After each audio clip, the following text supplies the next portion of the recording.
Three best quarterbacks to get this week. You know what was interesting is that there weren't a lot of guys in our threshold that we talk about that I thought were good enough to pick up this week. The three that I would look at, first one would be Wentz, the second one would be Marcus Mariota, and the third one would be Jared Goff. And if you want to flip Jared Goff and Baker Mayfield, those are only 4 quarterbacks that I would recommend adding this week. For the most part, though, it's a pretty thin group. I'm not ready to go to Geno Smith, who didn't embarrass himself by any stretch. He played pretty well, but some of it was a little fluky, especially after the first touchdown drive. But in any event, to me, it's Carson Wentz. Then there's a teardrop. Then Mariota. Then there's a teardrop, and then it's Goff or Baker. Okay, Wentz has Detroit. It's a perfectly great matchup. It really is. Mariota's at the Rams. I think they'll probably show up, bounce back, but he ran for 72 yards and a touchdown. That's the thing. And he did it against a good defense too. It's not like the Saints defense is horrible. He didn't turn the ball over. He didn't get sacked, which was amazing. And so, the fact that the protection held up, that he moved the way he did, just getting a rapport, at least in game action, with Drake London and even Kyle Pitts for that matter, there's a potential nice ceiling here for him if he's going to run like this.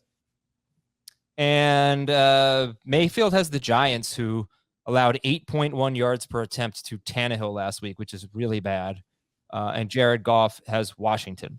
So some good matchups within there, except not Mariota, but he does have the rushing ability. And then, of course, there's Matt Ryan and Jameis Winston, who are available in about 25% of leagues. So they're widely rostered. But if they are available, who would you prioritize, Ryan or Winston? And would you add him over Carson Wentz? I'll go to you first, Jamie. Winston, Wentz, Mariota, Ryan would be my order. Wow, Ryan fourth. Interesting. Dave, how about you? I'll take Wentz first, Ryan second, Winston third, and then who was the fourth name? Mariota. He'd be fourth. But that's just how I have him ranked this week. I'm playing the waiver wire if I lost Dak Prescott. I'm going to stream from game to game. And I'm hoping that Carson Wentz keeps throwing in lieu of a run game. I'm sorry. That's going to mean 300 yards a week. And where does Justin Fields factor in here? Because he's, like 68% rostered or something? 67. He's a good stash candidate. I mean, look, I don't want to necessarily fully say, oh my God, Trey Lance and Justin Fields are complete trash after what they played in that game. And right. So, Fields, I still think will run a lot more. I thought he showed a lot of poise in how he finished that game. And so, nothing from Darnell Mooney, who might be a problem if teams are just going to be able to take him away like that. Nothing from Cole Kmet.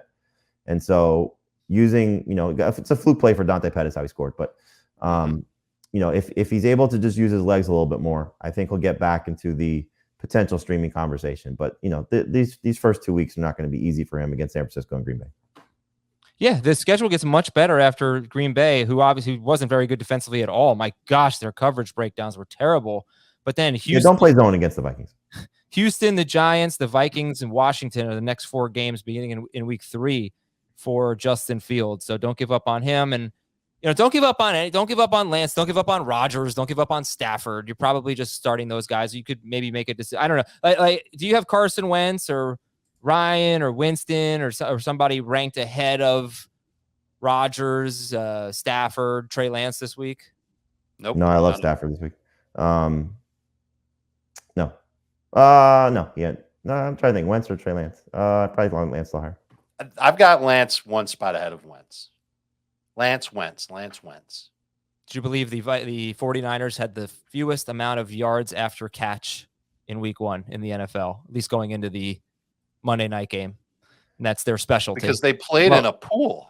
I know. And they put one of their best assets that does that in the backfield, and the other best asset that does that was not playing. Yep.